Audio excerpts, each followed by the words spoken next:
নমস্কার বন্ধুরা, কেমন আছো? আশা করি তোমরা সবাই ভালো আছো। আজকের ভিডিওতে আমি তোমাদেরকে দেখাবো এই ধরনের কাপড়ের জুতো কিভাবে বানাতে হয়। খুব সহজভাবে দেখিয়ে দেবো। দেখো জুতোটা কত সুন্দর দেখতে হয়েছে, পায়ের সাথে কত সুন্দর ফিটিংস হয়ে রয়েছে। এই ধরনের জুতো পরলে কিন্তু পায়ে একটু ঠান্ডা লাগে না, খুব সুন্দর গরম ধরে।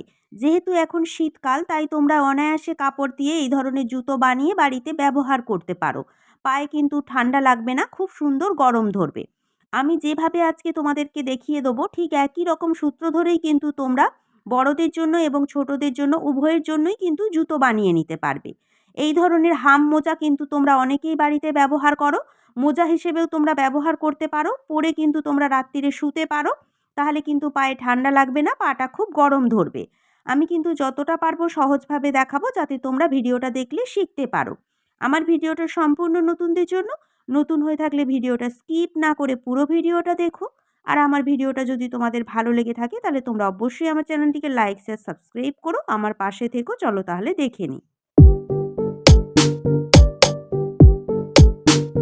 দেখো তাহলে এখানে আমি কতগুলো কাপড়ের টুকরো নিয়ে নিয়েছি। এই ধরনের জুতো তোমরা তোমাদের বাড়িতে থাকা কাপড় দিয়েই কিন্তু বানিয়ে নিতে পারবে।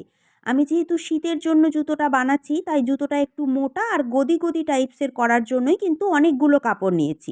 তোমরা এই ধরনের অনেকগুলো কাপড় ব্যবহার করতে পারো। আবার তোমাদের বাচ্চাদের শীতের প্যান্ট, সোয়েটার, জ্যাকেট এই ধরনের কাপড়ও কিন্তু তোমরা ব্যবহার করতে পারো। একটু মোটা আর যাতে গদি গদি হয় এইভাবেই তোমরা কাপড়টা নিয়ে নেবে। এরপর দেখো কাপড়ের লম্বাতে আর চওড়াতে চারিদিকটা সেলাই করে নেব।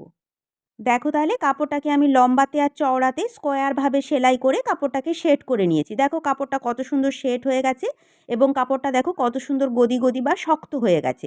দুটো সাইডে দুটো কাপড় রয়েছে, যে কোনো একটা সাইড তোমরা সোজা উল্টো করে নিতে পারো। এরপর যেটা করতে হবে, কাপড়ের ওপর পাটাকে এইভাবে সমান করে রাখতে হবে। সমান করে রাখার পর পাটাকে ভালো করে শেড করে নেবে। শেড করে নেওয়ার পর পায়ের চারি সাইড দিয়ে চক দিয়ে দাগ দিয়ে নিতে হবে। সেলাইয়ের জন্য সাইডে 1/2 ইঞ্চি কাপড় রেখে সাইড বরাবর কিন্তু সম্পূর্ণ পায়ের চারি সাইডে দাগটা দিয়ে নিতে হবে। দেখো তাহলে ঠিক এই রকমভাবে দাগটা দিয়ে নেবে।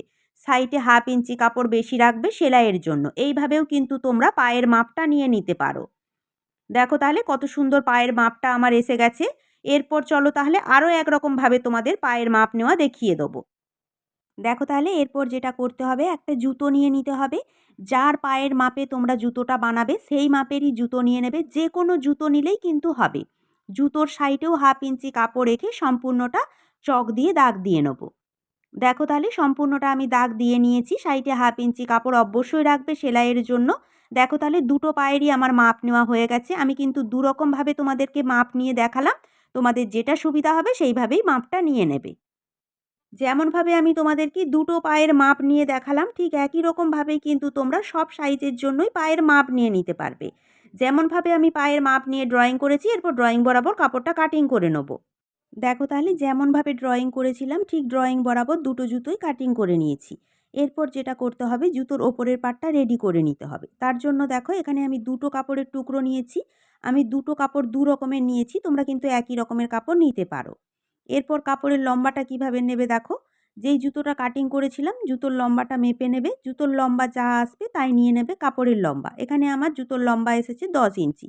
এরপর কাপড়ের চওড়াটা কিভাবে নিতে হবে দেখে নাও। দেখো তাহলে পাটাকে ঠিক এইভাবে রাখতে হবে। রাখার পর পায়ের এক সাইড থেকে অপর সাইড পর্যন্ত চওড়ার মাপটা এইভাবে নিতে হবে। দেখো মাঝখানটা একটু লুজ রাখবে, লুজ রেখে কিন্তু মাপটা নেবে। একেবারেই কিন্তু টাইট ফিটিংস করবে না। 1 ইঞ্চি কিংবা 1.5 ইঞ্চির মতো লুজ রেখে তোমরা এইভাবে মাপটা নিয়ে নেবে। এখানে যা মাপ আসবে এটাই কিন্তু হয়ে যাবে কাপড়ের চওড়ার মাপ। আমার এখানে কাপড়ের চওড়া এসেছে 7.5 ইঞ্চি। এইভাবেই কিন্তু তোমরা চওড়ার মাপ আর লম্বার মাপটা নিয়ে নেবে। এরপর দেখো কাপড়টাকে এইভাবে ডবল ভাঁজে ভাঁজ করে নিতে হবে। ভাঁজ করে নেওয়ার পর আমার সাইডে থাকবে জোড়া সাইড আর অপর সাইডে থাকবে খোলা সাইড।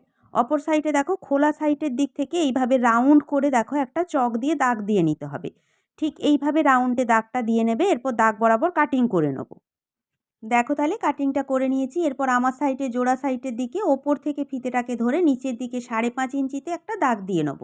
এটা বড়দের জন্য বলে 5.5 ইঞ্চি নিয়েছি, এটা ছোটদের জন্য হলে 6 ইঞ্চি কিংবা 6.5 ইঞ্চি নিতে হবে। এরপর দেখো 5.5 ইঞ্চির কাছ থেকে চওড়াতে নিয়ে নেব 1.5 ইঞ্চি।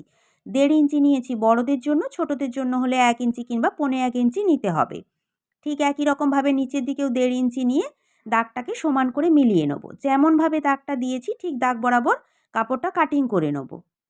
দেখো তাহলে দাগ বরাবর কাটিংটা করে নিয়েছি, কাপড়টা খুলে দেখাচ্ছি, দেখো কেমন হয়েছে। দেখতে কিন্তু ঠিক এরকমই হবে। এরপর যেটা করতে হবে, দুটো কাপড় খুলে নিতে হবে।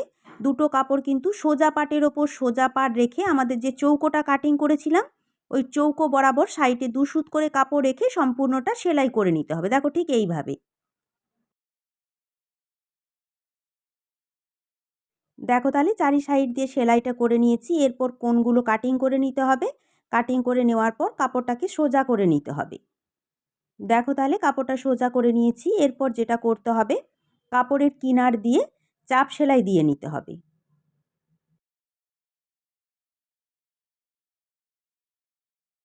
দেখো তাহলে ওপর দিয়ে চাপ সেলাই দিয়ে নিয়েছি। এরপর আরও 1/2 ইঞ্চি ছেড়ে একটা সেলাই দিয়ে নেব।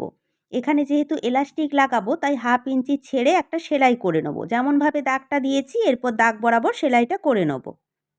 দেখো তাহলে 1/2 ইঞ্চি ছাড় দিয়ে আমি সেলাই করে নিয়েছি। এরপর এখানে এলাস্টিক নিয়েছি, এলাস্টিকের লম্বা রেখেছি 8 ইঞ্চি। এরপর এলাস্টিকটাকে এর মধ্যে ভরে নিতে হবে। দেখো একটা সেফটি পিন নিয়ে নিতে হবে। নেওয়ার পর এখানে যে 1/2 ইঞ্চি ছাড় দিয়ে সেলাইটা করেছিলাম এখানে কিন্তু একটা ঘর তৈরি হয়ে গেছে।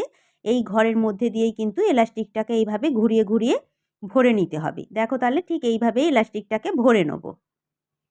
দেখো তাহলে এলাস্টিকটাকে ভরে নিয়েছি। এরপর এলাস্টিকের ওপর দিয়ে সেলাই করে নেব। ঠিক দুটো সাইডের এলাস্টিকের ওপর দিয়েই সেলাইটা করে নেব।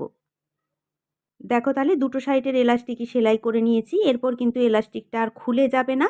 এরপর কাপড়টাকে এইভাবে টেনে টেনে কাপড়টাকে সেট করে নিতে হবে। এরপর দেখো কাপড়টাকে সোজা পাটের ওপর এইভাবে সোজা পাট রেখে দেখো ঠিক সমান করে এইভাবে ধরতে হবে। ধরার পর সাইডটা এইভাবে সেলাই করে নিতে হবে। দেখো তাহলে সেলাইটা করে নিয়েছি। এরপর কাপড়ের জুতোটা নিয়ে নিতে হবে। জুতোর যেই সাইডটা তোমরা পায়ের তলার দিকে রাখবে সেই সাইডটা তোমাদেরকে ওপর দিকে রাখতে হবে। দেখো তাহলে এই সাইডটা আমি তলার দিকে রাখবো, এটা আমি ওপর দিকে রেখেছি। আর ওপর পাটের কাপড়টা সোজা সাইডটা নিচের দিকে রাখতে হবে। সোজা সাইডটা নিচের দিকে রেখে এইভাবে সমান করে কাপড়টাকে ধরে চারি সাইডটা ভালো করে সেলাই করে নিতে হবে। দেখো তাহলে সাইডে 1/2 ইঞ্চি কাপড় রেখে এইভাবে ঘুরিয়ে ঘুরিয়ে ধীরে ধীরে কিন্তু সম্পূর্ণ সেলাইটা করে নিতে হবে। দেখো তাহলে আমি যেভাবে দেখাচ্ছি একটু মন দিয়ে দেখলেই তোমরা বুঝতে পারবে। দেখো তাহলে সম্পূর্ণ সেলাইটা করে নিয়েছি। দেখতে কিন্তু এরকমই হবে। তোমরা কিন্তু এইভাবে সেলাইটা করে নেবে। এরপর জুতোটাকে ঘুরিয়ে সোজা করে নেব। দেখো তাহলে জুতোটা সোজা করে নিয়েছি। কত সুন্দর দেখতে হয়েছে দেখো। একেবারেই কিন্তু জুতোর মতো দেখতে লাগছে। চলো তাহলে তোমাদেরকে পরে একবার দেখিয়ে দিই। দেখো তাহলে জুতোটা কত সুন্দর ফিটিংস হয়েছে। দেখতেও কিন্তু খুব সুন্দর লাগছে। পায়ের তলাটা দেখো কত সুন্দর কাপড়টা সেট হয়ে বসেছে। আমি যেভাবে তোমাদেরকে একটা জুতো বানিয়ে দেখালাম ঠিক একই রকমভাবে কিন্তু তোমরা অপর পায়ের জুতোটাও বানিয়ে নিতে পারবে। দেখো তাহলে এখানে এলাস্টিকটাও দেখো কত সুন্দর সেট হয়ে বসেছে। তোমরা কিন্তু অবশ্যই ট্রাই করো। বাড়িতে থাকা কাপড় দিয়েই তোমরা এই ধরনের কাপড়ের জুতো বানিয়ে শীতকালে বাড়িতে ব্যবহার করবে। দেখবে পাটা কিন্তু খুব গরম থাকবে, পায়ে কিন্তু আর ঠান্ডা লাগবে না। আমি যতটা পেরেছি তোমাদেরকে সহজভাবে দেখানোর চেষ্টা করেছি। তোমরা মন দিয়ে ভিডিওটা দেখলেই কিন্তু তোমরা শিখতে পারবে। নিজেরাই কিন্তু তোমরা অনায়াসে বানিয়ে নিতে পারবে। চলো তাহলে আজকে আমার ভিডিওটা এই পর্যন্ত। আমার ভিডিওটা যদি তোমাদের ভালো লেগে থাকে তাহলে তোমরা অবশ্যই আমার চ্যানেলটিকে লাইক, শেয়ার, সাবস্ক্রাইব করো। আমার পাশে থেকো। নমস্কার।